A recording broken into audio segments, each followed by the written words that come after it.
ఈ సినిమాలో కిరణ్ అబ్బవరం గత సినిమాలతో పోలిస్తే మంచి స్టైలిష్ లుక్స్ లో కనిపించాడు అని చెప్పాలి. అలాగే తనపై కొన్ని సీన్స్ లో తన నటన డీసెంట్ గా ఉంది. అలాగే యాక్షన్ ఎపిసోడ్స్ లో తన మాస్ ప్రెజెన్స్ కూడా బాగుంది. ఇక తనతో పాటుగా రుక్షర్ కెమిస్ట్రీ కూడా కొన్ని సన్నివేశాల్లో బాగుంది. అలాగే యంగ్ నటి రుక్షర్ చిలిపి అమ్మాయిగా బానే చేసింది. ఇంకా వీరితో పాటుగా నెగటివ్ రోల్లో చేసిన జాన్ విజయ్ కూడా తన మార్క్ విలనిజాన్ని ప్రదర్శించారు. వీరితో పాటుగా కమెడియన్ సత్యపై కేవలం కొన్ని సీన్స్ ఓకే అనిపిస్తాయి. అలాగే సెకండాఫ్ లో కొన్ని 1-2 ట్విస్ట్లు ఓకే అనిపిస్తాయి. అసలు ఈ సినిమాలో ఆడియన్స్ కి కనెక్ట్ అయ్యే అంశాలు కనిపించవు. చాలా డల్ మూమెంట్స్ తో సాగే కథనం ఎక్కడా కూడా ఆడియన్ని ఎగ్జైట్ చేయకుండా కొనసాగుతుంది. సినిమాలో ఏవేవో ప్రయత్నాలు కనిపిస్తాయి. ఒక యాక్షన్ సీన్ వస్తుంది, పాటలు వస్తాయి. కానీ ఇంకా ఏదో సినిమాలో మిస్ అవుతున్న భావన ఆడియన్ కి కలుగక మానదు. ఇలా సినిమాలో మెయిన్ సోల్ కి ఆడియన్స్ కి పొంతన పెద్దగా కనిపించదు. చాలా సీన్స్ ఎన్నో లవ్ అండ్ బ్రేకప్ సినిమాల్లో చూసేసిన వాటిలానే అవుట్ డేటెడ్ గా అనిపిస్తాయి.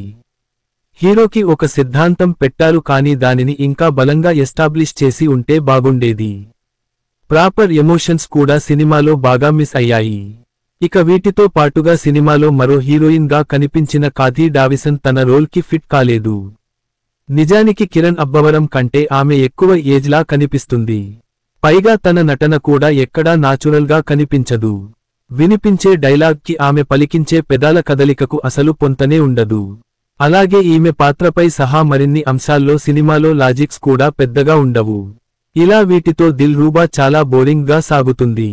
సినిమాలో నిర్మాణ విలువలు బాగానే ఉన్నాయి. కొన్ని అంశాల్లో ఇంకా బెటర్ గా చేయాల్సింది.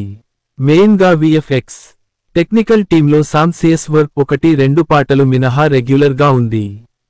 తన మార్క్ లో అనిపించలేదు. విశ్వాస్ డానియల్ సినిమాటోగ్రఫీ బాగుంది. ప్రవీణ్ కేఎల్ ఎడిటింగ్ ఇంకా బెటర్ గా చేయాల్సింది. ఇక దర్శకుడు విశ్వకరుణ్ విషయానికి వస్తే, సారీ, థాంక్యూ అనే పదాలు వాటి విలువ ఎక్కడ వాడాలి అనే డీసెంట్ పాయింట్ పట్టుకున్నారు కానీ దానిని పట్టుకొని నడిపించిన విధానం మాత్రం మెప్పించాడు.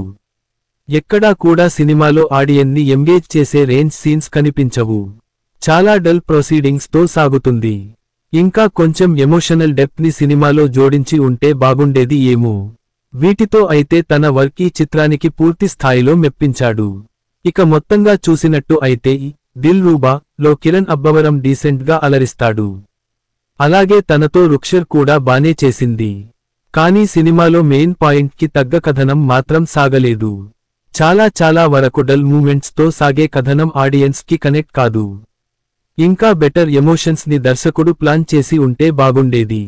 వీటితో మరీ లవ్, బ్రేకప్ సినిమాలు ఎలా ఉన్నా సరే ఇష్టపడేవారికి తప్ప మిగతా వారికి పెద్దగా కనెక్ట్ కాదు.